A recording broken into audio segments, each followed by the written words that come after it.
As more students head back to the class this week, there's some going back today. Yep. The state has finalized how many officers and counselors are going to be on campus and where. So we got to show you two maps right here. On the left is where the state's school resource officers are going. On the right is where the counselors and the social workers are. They don't always match though. Some counties are getting mostly officers, others are getting mostly counselors, and one county isn't getting a single officer at all. Our Noelani Graff joins our back to school coverage to break down the numbers and what's behind the split. A very interesting split here. Definitely, and it does say a lot about the different areas and what they're looking for.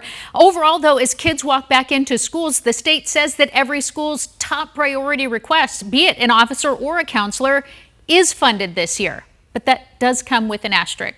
I dug into state board records, and Arizona schools actually asked for $181 million worth of these positions statewide.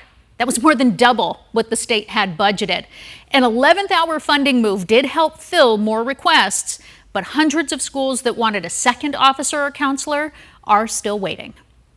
For parents dropping kids off this week, the question is simple.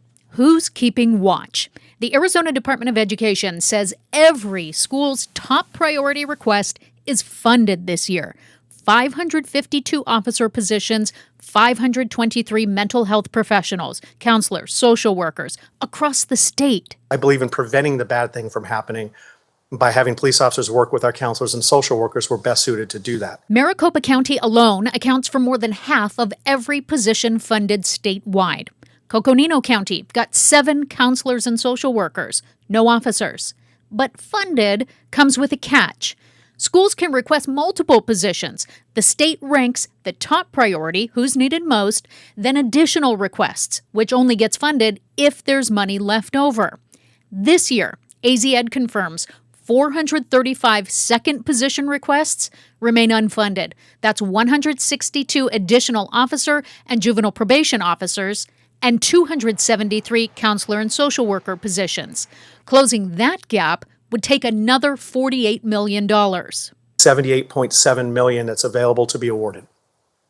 We received over $181 million in requests for positions. According to the department's own numbers, just keeping the positions already filled would cost close to $110 million, tens of millions more than what was originally budgeted. We want our schools to apply for those positions that meet their needs, and we will do everything in our power to support them. The challenge is those numbers. Superintendent Tom Horn decided to close most of that gap with roughly $53 million in carryover funding, money that by law doesn't expire at year's end like most state funding. It rolls forward until it's spent specifically on school safety. But it is a one-time fix. For parents, it means more support on their kids' campus now. For taxpayers, it raises a different question. Whether lawmakers will permanently fund this program at the level schools are asking, or whether the state will be back here next summer searching for money with jobs in limbo. Now, as for the district with no positions, La Paz County, the state says they didn't request any.